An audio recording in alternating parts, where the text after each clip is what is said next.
내가 아버지께 속이는 자로 보이지라 이런 제목으로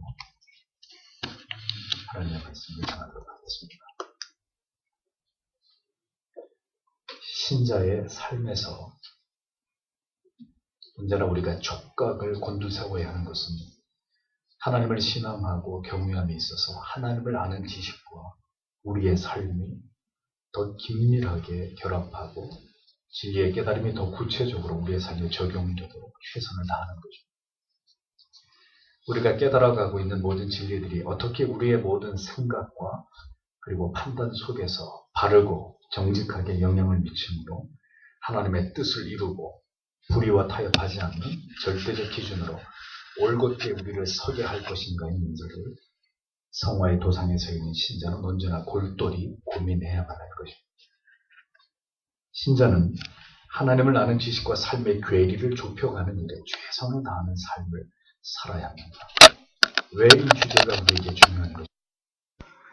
아는 것이 전부가 아니라 더 구체적으로 하나님의 도에 복종하는 거룩한 노력이 수반되지 않는 신앙은 결정적인 순간에 하나님의 뜻을 저버리고 인간의 죄성에서 비롯된 간교한 생각과 교활한 판단으로 하나님의 뜻을 거스르게 되고, 이는 결국 우리의 삶을 고통과 불행으로 이끄는 결정적인 요인이 될 수 있기 때문입니다.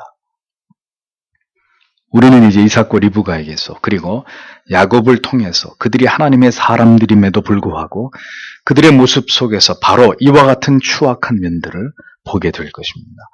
그 말씀을 생각해 보기 이전에 이제 27장에서 일어날 사건에 대한 복선이 되는 말씀을 26장의 맨 마지막 부분에서 말씀하고 있는 것을 우리가 짚고 넘어갈 필요가 있습니다. 26장 34절 35절에 그리고 에서가 40세가 되었다. 그때 그 헷족 속 부에리의 딸 유딧과 헷족 속 엘론의 딸 바스맛을 아내로 취하였다. 그런데 그들이 이삭과 리브가에게 심령의 근심이 되었다. 이렇게 기록하고 있습니다. 팥죽 한 그릇으로 장자의 권한을 판 것에서부터 이제 에서는 그가 언약 밖의 사람임을 증명이라도 하듯이 점점 더 하나님께로부터 멀어져 가고 있는 모습을 드러내고 있습니다. 그는 한꺼번에 2명의 가나안 원주민의 이방 여인들과 혼인함으로써 하나님의 뜻을 정면으로 거스르게 되는 불순종의 죄를 범하고 있습니다. 에서가 하나님의 사람이 아니라는 여러 증거들이 나타나고 있는데 그 중에 또 한 가지는 바로 그가 이방의 여인을, 그것도 둘이나 한꺼번에 아내로 삼은 것입니다. 하나님을 알지 못하는 이방의 여인들과 일부 일처에 하나님의 세우신 가정의 법과 원리를 무시한 채로 에서는 결혼을 감행했습니다. 에서의 결혼은 아브라함 이래로 간직해온 언약 가계로서의 영적인 순결성을 저버리고 우상에게 오염된 이방 여인을 아내로 맞아들이는 패역하고 참남한 죄였습니다. 에서의 마음이 세상으로 가득 차 있음을 보여주는 단적인 예가 이렇게 분명하게 드러나고 있는 그런 대목이죠. 신앙의 사고와 행위는 하나님을 신앙하면서 나오는 것입니다. 반대로 하나님을 향한 불신의 사고는 하나님을 향한 무지에서 비롯되는 것이고, 그 하나님을 향한 무지는 불신의 행동을 낳게 되어 있는 것입니다. 세상에 속한 사람들은 세상의 아름다움에서 결코 눈을 뗄 수가 없는 사람들이 세상에 속한 사람들입니다. 세상의 유혹으로부터 결코 벗어날 수 없는 자들이 바로 이 세상에 속한 사람들입니다. 육적이고 세속적인 하나님을 떠난 언약 밖에 있는 신앙의 정체는 하나님을 알지 못하는 불신자를 배우자로 선택하는 모습 속에서도 확연하게 드러나고 있었던 것입니다. 에서는 결혼을 통해서도 그렇게 그의 부모들에게 기쁨이 되기는커녕 도리어 근심과 고통의 이유가 되었다고 성경은 분명히 적고 있습니다. 아브라함에 의해서 주도된 이삭의 결혼과는 달리 전혀 부모의 아무런 개입 없이 에서는 그렇게 자신의 배우자를 스스로 선택했고, 그 결과는 그 부모의 마음에 근심을 주는, 고통을 주는 일이 되었다고 성경은 적고 있습니다. 믿음의 자녀 여러분, 불신자와의 결혼은 성경의 가르침 밖에 있는 언약 밖의 사람들의 모습이라는 것을 똑똑히 기억해 두십시오. 그대의 결혼으로 그대의 부모님의 마음을 근심케 하는 자들이 되지 않기를 오늘도 하나님의 말씀을 통해서 분명하게 여러분에게 권고하는 바입니다. 에서는 믿음의 부모의 가르침과 통제 밖에서 자신의 결혼을 결정했고 그 부모 또한 에서의 배우자의 문제에 있어서 전혀 관여하지 못한 아들의 신앙의 문제에 대해서 손을 놓은 직무유기를 성경은 그대로 보여주고 있습니다.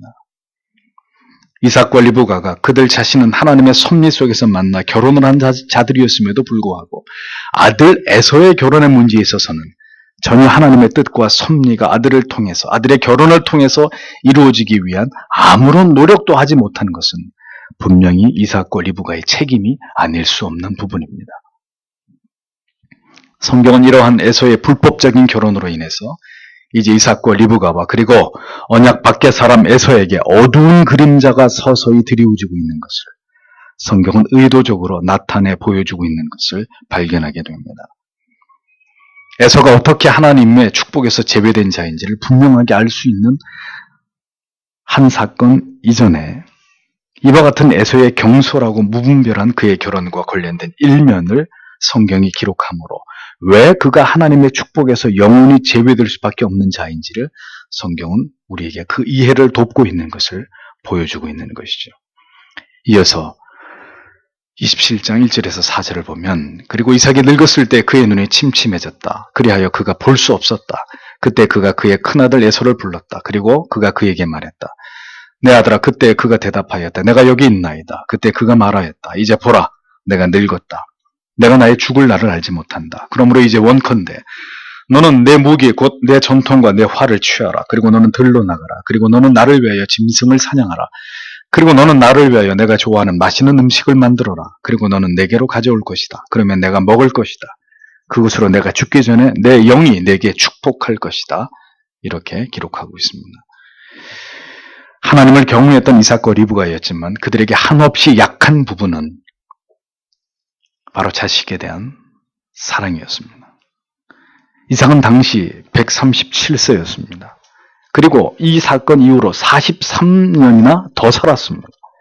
그런데도 이삭은 자신이 이제 언제 죽을지 알 수 없다고 말하면서 서둘러서 자신의 편애하는 장남 에서를 그 아내 리브가와 둘째 아들 야곱 모르게 불러서 그를 축복하고자 하는 자기의 의도를 밝히고 있는 것을 보게 됩니다. 그리고 에서를 축복하는 조건으로 자신이 그토록 좋아하는 에서가 사냥한 고기로 요리를 해올 것을 그나들에게 요구하고 있는 것을 봅니다. 자신이 죽을 날이 다가오고 있었다면 에서는 이와 같이 행동해서는 안 되는 것이죠. 죽을 날이 다가오고 있다면서도 자신이 좋아하는 고기 요리를 찾고 있는 그의 왕성한 식욕과 식탐을 보십시오. 우리의 노년이 아름답기를 우리는 소원합니다. 노년의 이삭이 이렇게 영적으로 무분별했음을 알 수 있는 모습이 성경에 의해서 이렇게 드러나고 있습니다. 이삭은 분명히 하나님께서 에서와 야곱이 태어날 때 어떤 예언의 말씀을 주시는지를 모르는 자가 아니었습니다. 그럼에도 불구하고 하나님의 섭리와 뜻을 거스리고 자신이 좋아하는 고기 요리를 에서로 하여금 준비하게 하고 장남인 그에게 모든 축복을 베풀어 주려고 하는 어리석은 행동을 취하고 있었습니다. 이삭은 육신의 눈만 어두워진 것이 아니라 영의 눈까지 어두워진 것입니다. 하나님의 뜻을 올바로 준행하지 않고 자식 사랑에 눈이 먼 채로 하나님의 뜻을 거스리려고 하고 있는 이삭의 모습을 보십시오. 하나님의 뜻을 쫓아가고 그 뜻에 결연히 순복하고자 하는 마음은 하나님께서 우리의 생명을 취하시는 그 마지막 순간까지 계속되어야 할 일들입니다. 젊었을 때뿐만 아니라 노년이 되어도 하나님의 뜻에 복종하고 그 뜻을 이루어가는 일에 추워도 흔들림이 없어야 되는 것이 신자의 삶입니다. 그러나 이삭은 자신의 죽음의 날에 대해서 스스로 속당하고 장남인 에서를 불러서 그를 축복하려고 하고 있었습니다. 무엇보다 이 일을 아무도 모르게 리브가와 야곱의 반발을 우려하면서 그렇게 은밀하게 진행하고 있었다는 것이죠. 그랬던 편애의 마음은 이렇게 아내와 또 다른 아들까지 속이면서 하나님의 뜻까지 거스르는 불순종을 가져왔습니다. 앞에서 말씀드린 대로 우리에게도 가장 큰 약점 중에 하나가 무엇일까요? 자녀입니다. 우리의 자녀들에 대한 우리의 마음이 우리에게 가장 큰 약점입니다. 엘리 제사장에게 홈리와 비느하스가 있었습니다. 다윗에게는 압살롬이 있었습니다. 사무엘에게도 요엘과 아비야가 있었습니다. 이들의 공통점이 무엇입니까? 모두 간악한 아들들이었고 아버지는 그 자식들을 전혀 통제하지 못했다는 점입니다. 모두 하나님을 경외하는 아버지들이었지만 자식의 문제에 있어서만큼은 아버지로서의 책임을 다하지 못한 그런 사람들로 성경은 그들의 죄가 기록되어 있다는 사실입니다. 이삭의 아버지 아브라함은 100세에 낳은 이삭 자신을 하나님의 명령을 따라서 모리아 땅의 한 산에서 제물로 바치려고 했던 인물이었습니다. 그 아들 이삭까지도 하나님께 아끼지 않았던 하나님을 향한 절대적 믿음을 가진 아버지였습니다. 그러나 그 아브라함의 아들 이삭은 그 아비의 신앙에 결코 미치지 못하는 자였습니다. 그는 하나님의 뜻을 이루기 위해서 자식에게 단호하지 못했고 결국은 자신이 더 사랑하는 아들 에서를 축복하기 위해서 하나님의 뜻을 거스르면서까지 악한 일을 꾸미고 있었던 것을 보게 됩니다. 하나님의 뜻을 준행하는 것보다 자녀를 더 사랑해서 불의와 불법을 행하고 있는 자녀에게 더 마음이 치우치는 것은 결코 올바른 자녀 사랑이 아니고 더 나아가서 하나님을 경외하는 신앙이라고 말할 수 없다는 것을 성도 여러분 분명하게 기억하시기 바랍니다. 아무리 사랑하는 자녀라 할지라도 하나님의 뜻을 거스르면서까지 자녀의 죄악을 묵인하며 그 자녀를 사랑하는 것은 결코 하나님 앞에 합당한 사랑이 아닙니다. 그 빗나간 사랑에 도리어 돌이킬 수 없는 화를 부를 수 있다는 것을 우리는 이삭을 통해서 분명하게 깨달아야만 할 것입니다. 자식에 대한 편애로 마음이 굽어진 것은 에서만이 아니었습니다. 이어지는 말씀을 보십시오. 5절에서 10절. 그때 리브가가 이삭이 그의 아들 에서에게 말하는 것을 듣고 있었다. 그리고 에서가 가져오기 위하여 사냥물을 사냥하러 들러 나갔다. 그리고 리브가가 그녀의 아들 야곱에게 말했다. 이르기를 보라, 너의 아버지가 너의 형 에서에게 말씀하신 것을 내가 들었다. 이르시기를 너는 사냥물을 내게로 가져올 것이다. 그리고 너는 나를 위하여 맛있는 음식을 만들어라. 그러면 내가 먹을 것이다. 그리고 내가 죽기 전에 여호와 앞에서 너를 축복할 것이다.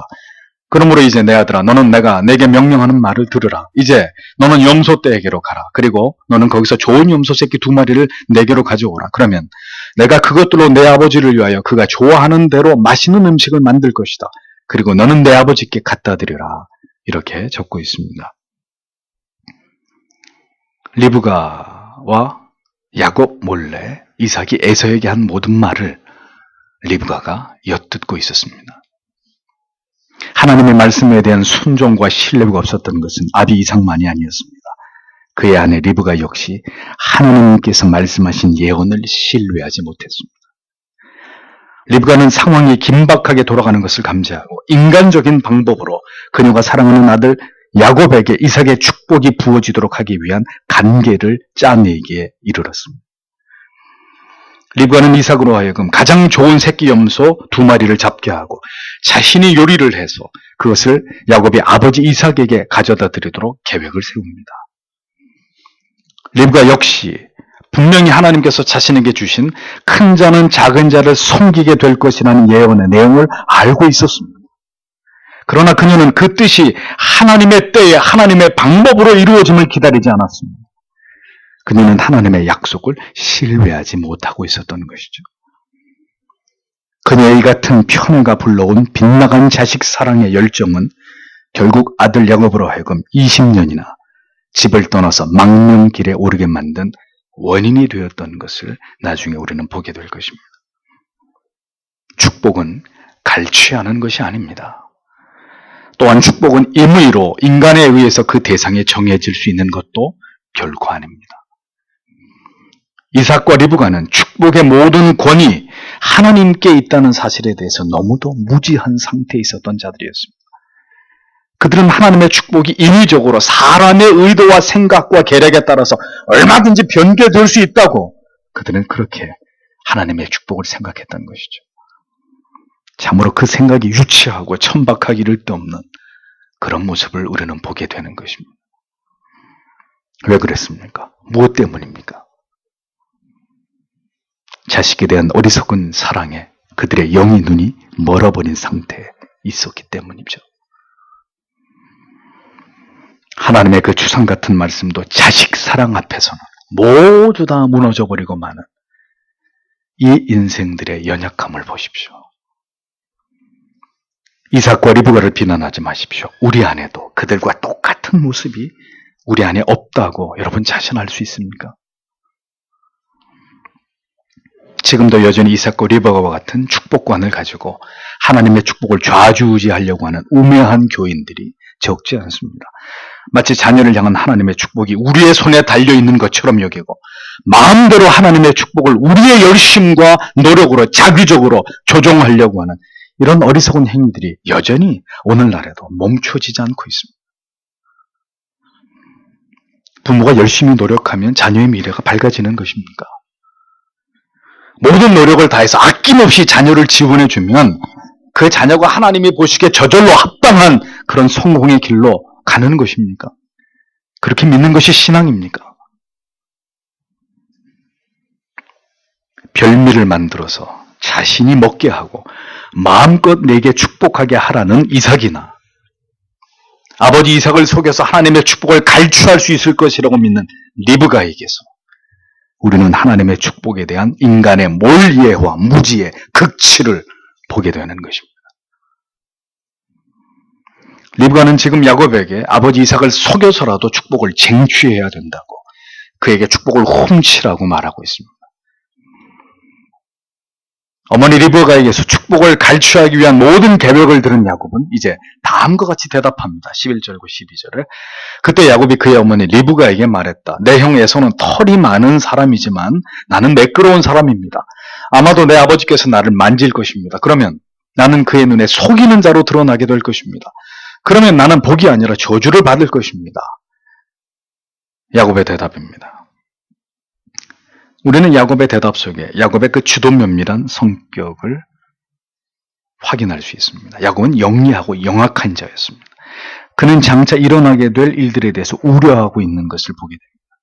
털이 많은 형에 비해서 털이 없는 자기가 금방 아버지 앞으로 나아갔다가 탈로가 나게 될 것이 뻔하고 그렇게 되면 어머니가 말하는 계획이 모두 수포로 돌아갈 수 있을 것이라고 우려하고 있었습니다. 지금이라도 모든 계획을 접고 하나님의 뜻에 맡길 수 있었지만 그렇게 될 것 같으면 팥죽 한 그릇에 장자의 권을 빼앗지도 않았을 야곱이죠.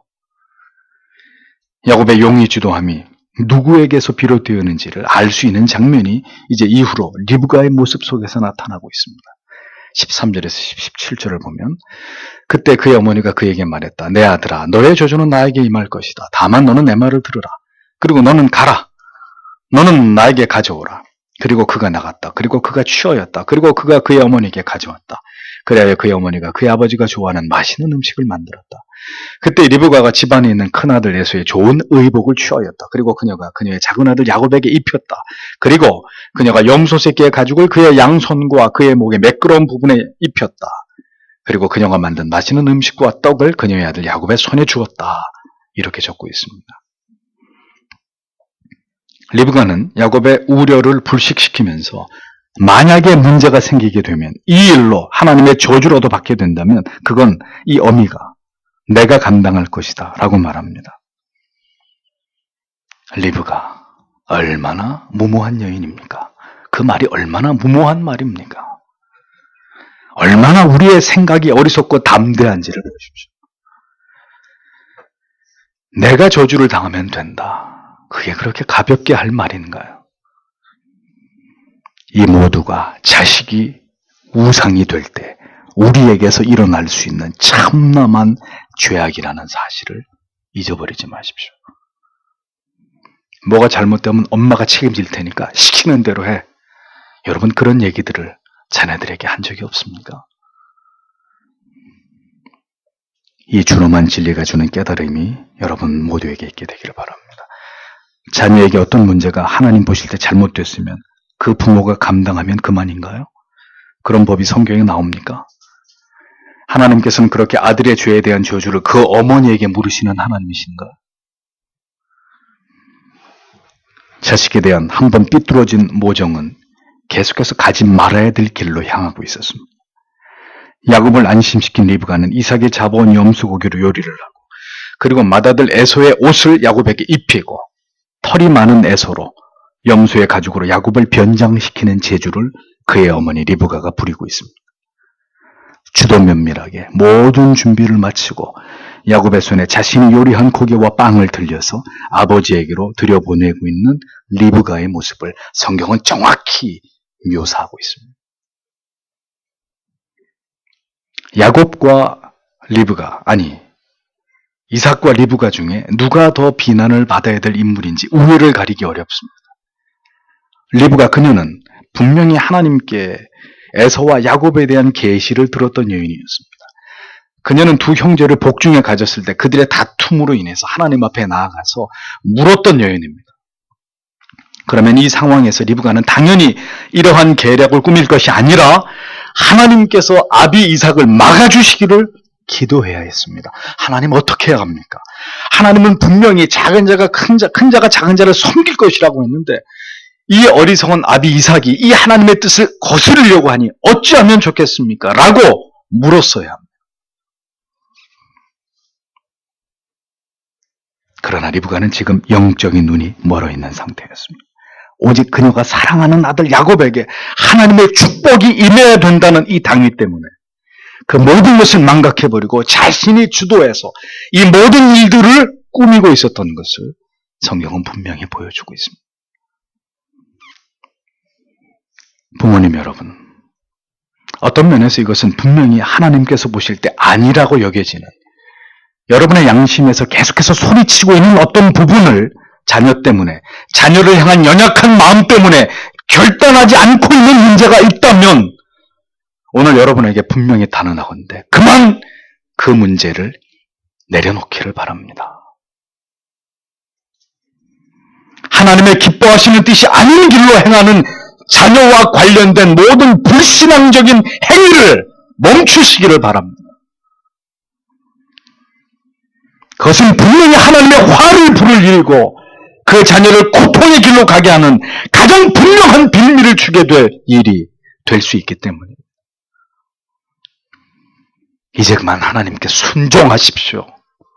하나님께 복종하십시오.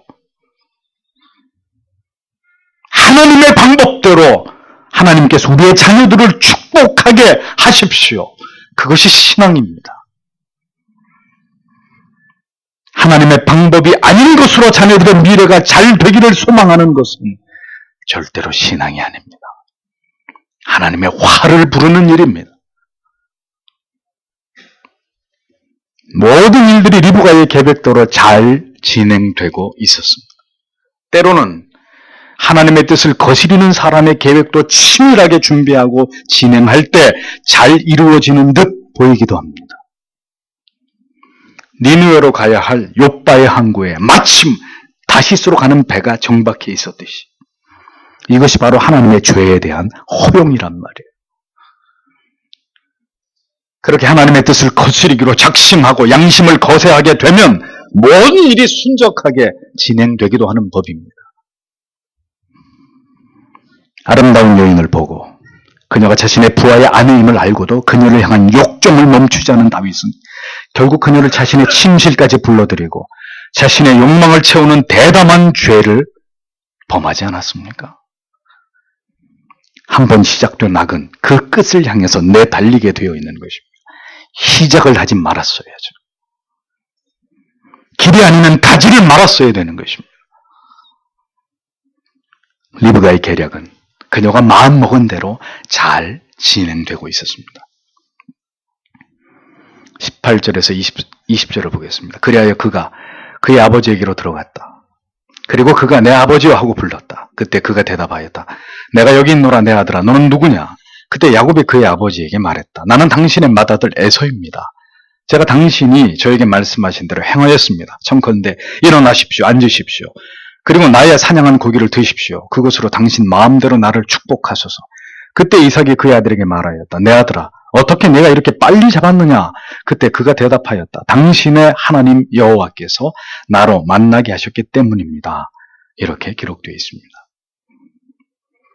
어머니 리브가의 재촉과 그리고 주도 면밀한 계획에 따라서 이삭은 순순히 모자가 공모한 대로 축복을 갈취하기 위한 계략을 행동에 옮깁니다. 야곱은 자신을 에서라 속이고 준비한 요리를 드시고 마음껏 자신에게 축복해 주시기를 구하고 있었습니다. 야곱은 아비를 속였습니다. 누구라고 묻는 아버지에게 자신을 에서라고 대답합니다. 다음, 야곱은 또다시 하나님 앞에서 감히 하나님의 이름을 들먹이면서 다시 아버지를 속이고 있습니다. 이삭이 어떻게 이렇게 빨리 사냥을 해왔냐고 물었을 때 뻔뻔스럽게도 하나님께서 사냥이 순적하게 이루어지도록 도우셨다고 거짓말을 하고 있습니다. 하나님의 이름까지 팔아넘기면서 어미와 작당한 대로 축복을 쟁취하려고 하는 그 일들을 그렇게 이루어가고 있었던 것이죠. 거짓은 또 다른 거짓을 낳고 돌이킬 수 없는 죄악의 함정으로 우리를 끌고 들어가 버립니다. 상황을 쉽게 모면하는 길은 언제나 절대로 어렵지 않습니다. 간단하게 거짓말을 사용하면 깨끗하게 끝나거든요. 상황을 어렵게 풀어가는 것은 언제든지 진실을 말해야 되고, 그래서 하나님의 도우심을 바랄 수밖에 없고 하나님의 때에 하나님의 방법대로 되어지기를 지루하게 기다릴 수밖에 없는 것입니다. 그래서 우리에게도 이러한 유혹들은 반드시 찾아오는 것입니다. 그럴 때 우리는 아무런 고민 없이 거짓을 말하고 어려운 상황을 모면하기 일쑤입니다. 이것이 하나님 앞에서 거짓이 아니면 뭐가 거짓이란 말입니까? 이것이 하나님 앞에서 죄가 아니면 어떤 것이 죄가 된단 말입니까? 하나님의 뜻을 거스려 장남 에서에게 몰래 축복을 베풀어 주려 하였던 이삭, 그리고 축복의 눈이 먼 야곱, 야곱을 축복하는 것이 하나님의 뜻이었음에도 불구하고 수단과 방법을 가리지 않고 야곱에게 반드시 하나님의 축복이 임해야 된다고 믿었던 리브가, 그들은 자신이 행하는 이 모든 일들이 전혀 죄라고 생각하지 않고 있었던 것입니다. 하나님께서는 침묵 속에서 이들이 행하는 이 모든 악한 일들을 지켜보고 계셨습니다. 죄악이 행해질 때 때때로 침묵하고 계시는 하나님이신 것을 잊지 마십시오.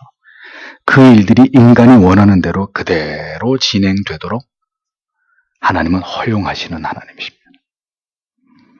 그 모든 일을 통해서 이제 그들을 고통의 대가로 다듬어 가시는 하나님의 섭리를 우리는 이후에 분명히 보게 될 것입니다. 21절에서 25절을 보십시오. 그때 이삭이 야곱에게 말하였다. 내 아들아, 이제 가까이 오라. 그리고 내가 정말로 내 아들 에서인지 아닌지 내가 너를 만져야겠다. 그리하여 야곱이 그의 아버지 이삭에게로 가까이 갔다. 그때 그가 그를 만졌다. 그리고 그가 말하였다. 음성은 야곱의 음성이다. 그러나 손은 에서의 손이로다. 그때 그가 그를 인식하지 못하였다. 왜냐하면 그의 손이 그의 형 에서의 손과 같이 털이 있었기 때문이다. 그리하여 그가 그를 축복하였다. 그리고 그가 말하였다. 내가 정말로 내 아들 에서냐? 그때 그가 대답하였다. 저입니다. 그리고 그가 말하였다. 넌 내게로 가져오라. 그러면 내 아들이 사냥한 고기를 내가 먹을 것이다. 그리고 너를 내 마음껏 축복할 것이다. 그리하여 그가 그에게로 가져왔다. 그때 그가 먹었다. 또 그가 그에게 포도주를 가져왔다. 그때 그가 마셨다. 이렇게 적고 있습니다. 눈이 보이지 않는 이삭은 에서라 생각한 야곱을 가까이 오게 했고 에서가 틀림없는지를 확인하는 절차를 밟습니다. 음성은 야곱이나 손에 털이 난 에서의 손과 같음을 보고 그는 다시 야곱에게 에서인지를 확인했습니다. 야곱은 다시 한번 거짓말로 자신이 에서라고 힘주어서 대답합니다. 드디어 야곱을 에서라고 믿은 이삭은 리브가가 준비한 고기와 포도주를 흔쾌히 먹고 마시기 시작했습니다. 이삭은 이렇게 분별치 못했습니다. 눈이 잘 보이지 않는다 하더라도 장남과 차남조차도 구별하지 못할 만큼 이삭은 그렇게 분별력이 없는 아둔한 상태에 있었던 사람이었습니다. 성도 여러분, 하나님께서 주시는 분별력을 잃어버릴 때 우리도 이삭처럼 아둔하게 됩니다. 우리도 이삭처럼 분별력을 잃어버리게 됩니다. 그리고 모든 일을 그르치게 됩니다. 지금 내가 하고 있는 이 일이, 이 방법과 이 계획이 도무지 하나님께서 원하시는 것인지 그렇지 않은지를 분별하지 못하게 됩니다. 이 길이 맞는 것인지, 과연 이렇게 자녀를 양육하고 이러한 방법으로 사업을 하고 이렇게 직장을 다니고 이 사람과 교제를 하는 것이 과연 올바른 것인지 그렇지 않은지 전혀 분별하지 못하게 되는 아둔하고 무능한 상태에 빠지게 되는 것입니다. 여러분은 지금 잘 분별하고 계십니까? 하나님이 주신 지혜와 명철로 그 법도와 율례를 지키면서 올바로 판단하고 분별하고 올바른 성도의 삶을 지금 살아가고 계십니까? 분별력을 잃은 이삭은 그렇게 야곱을 애서라 믿고 준비한 요리와 음료를 먹었습니다. 리브가와 야곱의 방법은 분명히 불법이고 하나님께서 기뻐하시고 원하시는 방법이 아니었습니다. 그럼에도 불구하고 하나님의 예언은 그대로 야곱에게 이루어지게 되는 섭리를 우리는 보게 됩니다. 인간이 불의하고 불법한 일을 행하면서 그것을 분별하지 못하는 가운데서도 하나님의 계획하신 뜻은 이루어지고 있는 것을 성경은 우리에게 보여줍니다. 물론 예언은 성취되었어도 이후로 엄청난 고통이 뒤따르게 되는 대가를 지불하게 됨을 이제 성경을 통해서 우리가 깨닫게 되는 것과 더불어서 그것을 성경이 말하고 있는 것입니다. 26절에서 29절을 보겠습니다. 그리고 그의 아버지 이삭이 그에게 말하였다. 이제 가까이 오라 내 아들아. 그리고 내게 입 맞추라. 그리하여 그가 가까이 갔다. 그리고 그가 그에게 입 맞추었다. 그리고 그가 그의 옷의 향취를 맡았다. 그리고 그가 그를 축복하였다. 그리고 그가 말하였다. 보라, 내 아들의 향취는 여호와께서 축복하신 밭의 향취로다. 그리고 하나님께서 내게 하늘의 이슬과 땅의 기름짐과 곡식의 풍성함과 포도주를 주시기를 원하노라. 그리고 백성들이 너를 섬길 것이다. 그리고 민족들이 내게 절할 것이다. 너는 내 형제들 위에 주가 될 것이다. 그리고 내 어머니 아들들이 내게 절할 것이다. 너를 저주하는 자는 저주를 받을 것이고 너를 축복하는 자는 복받기를 원하노라. 이렇게 기록하고 있습니다. 입맞춤을 요구한 이삭은 야곱의 옷에서 나는 에서의 채취를 맡으면서 야곱에게 축복을 하고 있는 것을 볼 수 있습니다. 여호와께서 주신 밭의 채취란 하나님께서 주실 약속의 기업 가나안에서 받을 복을 의미하는 것이죠. 이삭이 야곱에게 내린 축복은 세 가지로 구분됩니다. 첫째는 물질의 축복이었습니다. 하늘의 이슬, 땅의 기름짐, 풍성한 곡식과 포도주를 주시기를 간구했습니다. 둘째는 명예와 권세에 대한 축복이죠. 만민이 섬기고 열국이 굴복하게 되는 복과 하나님의 예언대로 형제들의 주가 될 것이고 어미 아들들이 너에게 굴복하게 될 것이라는 축복을 빌었습니다. 셋째는 하나님의 보호하심에 대한 축복이었죠. 아브라함에게 주신 그 언약의 축복이 언약의 자손 야곱에게 계승되고 있는 것을 볼 수 있습니다. 너를 저주하는 자를 하나님이 저주하시고 너를 축복하는 자를 하나님이 축복하실 것이다. 아브라함에게서부터 계승되고 있는 그 복이 이삭을 통해 야곱에게 그대로 축복되어진 것을 확인할 수 있습니다. 하나님의 언약은 그렇게 언약의 적자, 영적인 장자인 야곱에게 베풀어졌다는 것을 성경은 분명하게 기록하고 있습니다. 비록 그 축복의 방법은 불의하고 불법한 것이었지만 그렇다 할지라도 하나님의 계획과 뜻은 분명하게 이루어지고 진행되고 있는 것을 성경은 우리에게 확인시켜 줍니다. 하나님의 언약을 비록 연약한 인간 속에 두셨지만 하나님께서는 놀라운 섭리와 경륜을 통해서 그 언약이 성취되고 이루어지도록 오늘도 역사하고 계시는 아버지이십니다. 다만 그렇게 하나님의 방법과 뜻대로 이루어진 하나님의 언약이 아닐 때 인생은 반드시 삶 속에서 혹독한 대가를 지불하게 된다는 것을 우리는 야곱의 이후의 생애 속에서 분명하게 보게 될 것입니다. 우리가 이렇듯 연약하고 부족할지라도 하나님께 감격적인 감사를 돌릴 수밖에 없는 것은 그 모든 인간의 연약과 죄악과 실수를 통해서도 분명히 하나님의 뜻은 이루어지고 성취되고 하나님의 언약은 불변하기 때문입니다. 하나님께서는 하나님을 온전히 신뢰하지 못하고 하나님의 축복의 개념조차도 올바로 이해하지 못한 이삭과 또 인간적인 계략과 공모로 하나님의 축복을 갈취한 리브가와 야곱이었지만 그들의 모든 그 무지하고 불법한 일을 통해서도 마침내 하나님의 언약이 이루어지도록 섭리하셨습니다. 오해하지 마십시오. 그러나 하나님께서는 불의와 불법한 일을 행하신 것이 절대로 아닙니다. 그 모든 악한 계략은 인간에 의해서 주도되었고 이루어진 것이지 하나님이 하신 일이 아닙니다. 다만 그 일을 통해서라도 하나님의 뜻과 계획이 이루어지게 하신 것이 하나님의 섭리와 간섭이었다는 것을 우리는 올바르게 이해할 필요가 있다는 것입니다.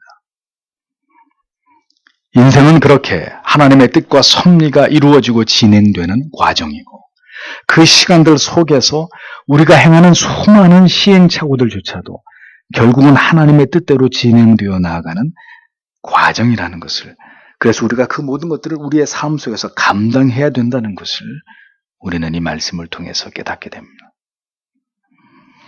다만 하나님의 섭리를 따라서 하나님의 때와 방법을 통해서 순적하게 하나님의 뜻이 이루어지기를 기다리고 영적으로 깨어있는 삶을 살아가는 그리스도인들이 있고 야곱처럼 좌충우돌하면서 때때로 하나님을 신뢰하기보다는 자기의 고집과 생각과 인간의 계략을 앞세워서 무리하게 자기의 삶을 진행시키다가 스스로 고난과 역경을 만나게 되는 일들도 신자들의 삶 속에서 일어나게 된다는 것입니다. 어떤 것이 더 지혜로운 삶인지는 우리가 분명히 판단할 수 있을 것입니다.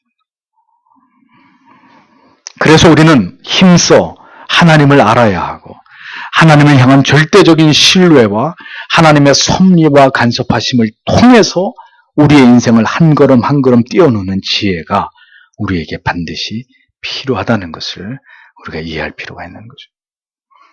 하나님을 신앙하더라도 우리의 신앙이 보다 올바르고 정확한 하나님의 뜻을 깨닫고 그것을 쫓아 행하지 않을 때 우리는 우리가 가진 연약과 허물과 무지를 뛰어넘지 못하는 그 한계 때문에 결국은 하나님의 뜻을 그르치게 되는 경우들을 우리 스스로 자행할 수 있다는 것을 여러분은 이 말씀이 주는 중요한 교훈으로 분명히 생각하셔야 된다는 겁니다. 자식에 대한 빗나간 사랑은 하나님을 향한 신뢰조차도 허물어버리고 사람의 고집과 욕망을 앞세워서 하나님의 뜻을 그르치는 결과를 낳을 수밖에 없음을 우리는 이삭과 리브가의 교훈을 통해서 우리가 분명하게 우리의 마음에 새기면서 더 철저하게 하나님의 도에 복종하고 우리의 모든 것을 하나님의 뜻 가운데서 순리대로 풀어갈 수 있는 지혜와 믿음 주시기를 간구하는 우리의 믿음이 되어야 할 것입니다. 성도 여러분, 어떤 경우가 있어도 자녀를 편애하시거나 자녀가 여러분의 우상이 되지 않게 하십시오.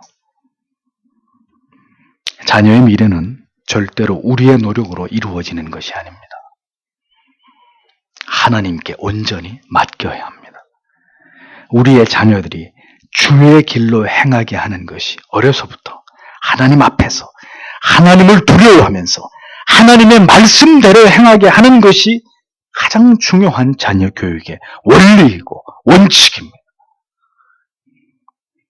부디 하나님께서는 우리와 우리의 자녀들의 올바른 믿음의 길로 우리를 인도해 주시고 우리가 지혜와 명철을 가지고 하나님을 신앙하는 삶을 살아갈 수 있도록 우리를 지도해 주시기를 우리는 오늘도 이 하나님의 말씀을 통해서 그것을 우리에게 매우 중요한 기도의 제목으로 삼고 하나님께서 그렇게 우리를 통치해 주시기를 기도하는 우리들이 되어야 할 것입니다.